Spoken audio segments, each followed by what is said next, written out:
Hello, welcome to Tea with Debbie and Let's Talk.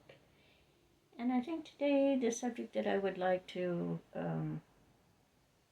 discuss a little bit and get your opinion on it is, are you a victim or are you a survivor? Now that could go for many different situations in a person's life. You can think back of when you're a child, things that have happened in your childhood, which you were a victim. Things that as you were growing up, you were made a victim when you're in your relationships or being married. The consequences and stuff that you've been through, the different people that you've been involved with and in your life. Were you a victim for any reason? Or did you come out being a survivor? How do you consider yourself? What do you think? Now, I can speak for myself, and I hope that anything that I say will be of help to anybody that's gone through the same thing. Or if you have any questions that I may be of help with you, or for you, I would be glad to be happy to answer if I could. Sorry for the mistakes. I'll always do it. I'm still learning. Now, when I was a child, I was a victim. We went through some hard times, and as I spoke before, there was 8 of us in the family, 7 girls and 1 boy. I'm the oldest. My brother was the baby, the boy. And we all had a really hard life. We had parents that only thought of themselves, did what they wanted to do. And for some reason, they just really didn't pay that much attention to us kids other than making us feel really not wanted or loved at times. My mother was more of the abuser than my dad, but he had his hand in it too. We all like to think of Dad as the angel of the two, and he was a good dad, and a lot of times he just did whatever Mom told him to do because he didn't want to fight with her. I'm not wanting to speak badly of my mother, but this is the truth. This is how we grew up. When we were old enough, we all lived in the fields. We had, no matter what it was, we picked berries, we picked beans, worked in the hop fields, we did pumpkins. I don't care what it was. We had to work in the fields, and all of our money every day went to Mom and Dad. And it was supposed to help pay the bills or to get us school clothes. But it didn't always go for that. Sometimes they would just take the money and go to the bars. Sometimes we had to knock on the door to see if we could get some money so that we could buy something to eat, which was usually hot dogs and macaroni and cheese, or get some milk. They drank, and then they fought, and we'd hide. I mean, there's other children and there's other people that have had rougher life situations, but everybody has different situations that makes it rough and hard for them. And I know that when you're little like that, you are a victim because you have to do what you're told because your parents are your parents. And you have to do what they say. You have to mind, or there's consequences. My mom would get mad and she would always say, you better do what you're told, or I'm going to tell your dad when he gets home. And he would get mad at times, but then most of the time, I'll tell you, our dad, he would tell us to go upstairs and wait for him, and then he would come up there like he was mad, and he would tell us to act like we were upset and crying, or, because he would hit the bed with a belt or something, and he just wanted Mom to think that we were getting the whipping like she wanted us to have.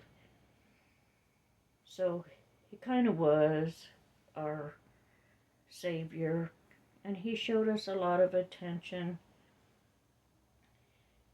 We went through a lot of stuff as kids, is what I'm trying to say. So we were victims as children. Then when you get older and you go into getting married or you're getting into relationships, when you're raised a certain way, that is what you know. And so you get mixed up in the wrong situation or with the wrong person. You pick out people, for some reason, we pick out people that are like the ones that abused us and treated us harshly. And then we have to figure out a way to get out of that situation. But you're a survivor as you move on. I am. I survived the childhood. I'll admit I still do have scars in my thoughts and the way I was brought up and the way that I think about things. And I think everybody does when you've lived a childhood that was not really happy, that a lot of bad things happened. But you kind of learn to overlook it in some way, and then you carry on into adulthood, like I said, into the relationships, and you find somebody that treats you like you're nothing or don't mean anything, just like your parents used to, and you think it's normal. You deal with it for a long time and you put up with it because you're used to putting up with it. But we don't have to. We don't have to stay a victim. We can be survivors. Overcome those days. Try to do different. Be different.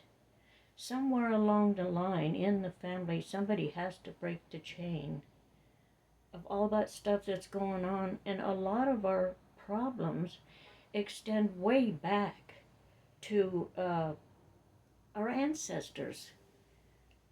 My parents were drinkers. Their parents were drinkers. People on my grandfather's, my dad's side,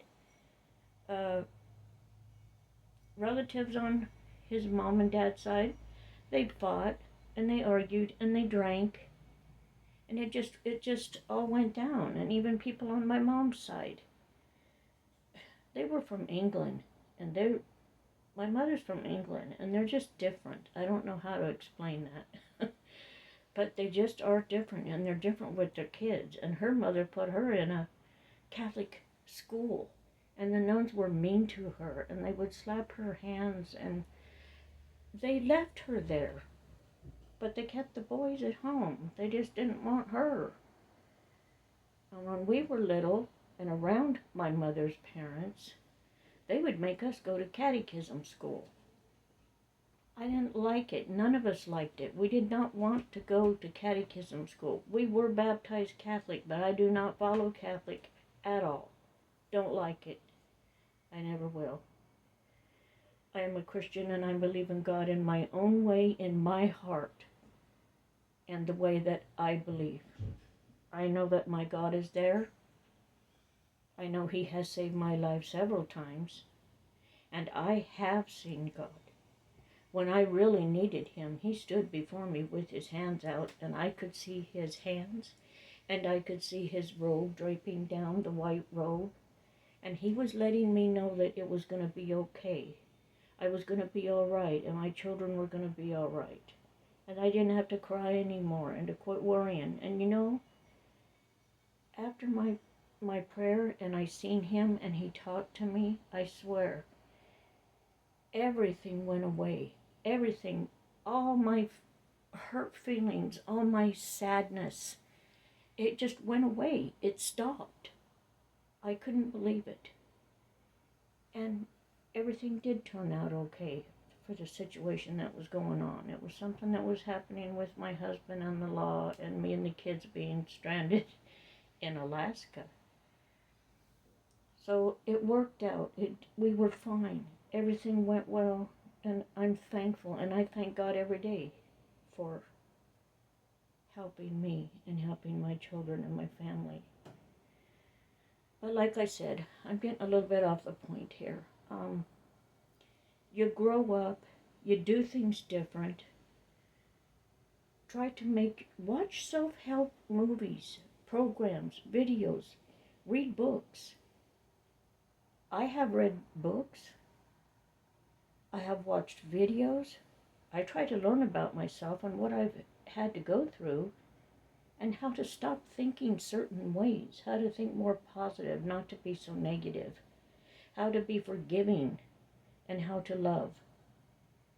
You can be a survivor no matter what you've been through. Just like you choose to be a victim, you'll always stay a victim. You choose to be a survivor, you can be a survivor. And you can get way beyond and above all the stuff that you've been through in your life. It'll never go away, but you can learn how to deal with it in a healthy way. And nobody wants to be a victim. We want to be survivors, and we can. Do things to better yourself. Do things to make yourself happy. Think of you. Think of your happiness. What do you want? Who do you want to be around, or do you not want to be around? That is always your choice. We all have choices. And I know there's a lot of people, like I said, that have been through a lot more than what I have. And there's always somebody that's had it worse. Always. Doesn't matter who you are. So I don't want to keep going very long. I don't want to make long videos. I'm going to keep on talking about this subject for a little while because it is something that's happened in my life, that I've gone through, that I'm still going through, that I'm learning how to cope with, and that's what you need to do. Learn how to cope with situations. Learn how to change it. Learn how to know that it's okay to change things and be different. You're not stuck in a situation. You're not. There's plenty of ways to get help for what you need. So I'm going to drop this off here, this video for now. My next video will be somewhat on the same subject because I'm not done. And I hope you enjoy the video. I always say in all my videos towards the very end, please be kind to people. Be kind to one another. Don't be mean. If you haven't got something nice to say, just don't say it at all. Like little Thumper on Bambi. If you don't have something nice to say, don't say nothing at all. Be good. Open a door for somebody.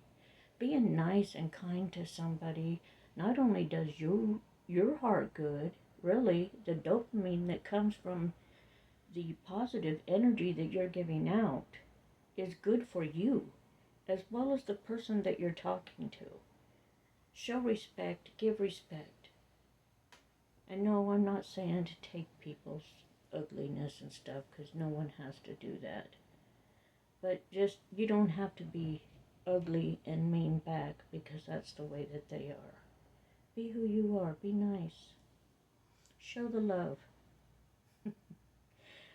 I really wish all of you a great afternoon. I know it's late in the day, and I hope you're all doing well. I love you all, and I will be back on in a day or two. All my love. Take care, everybody, okay? We need each other right now. We all do. See ya.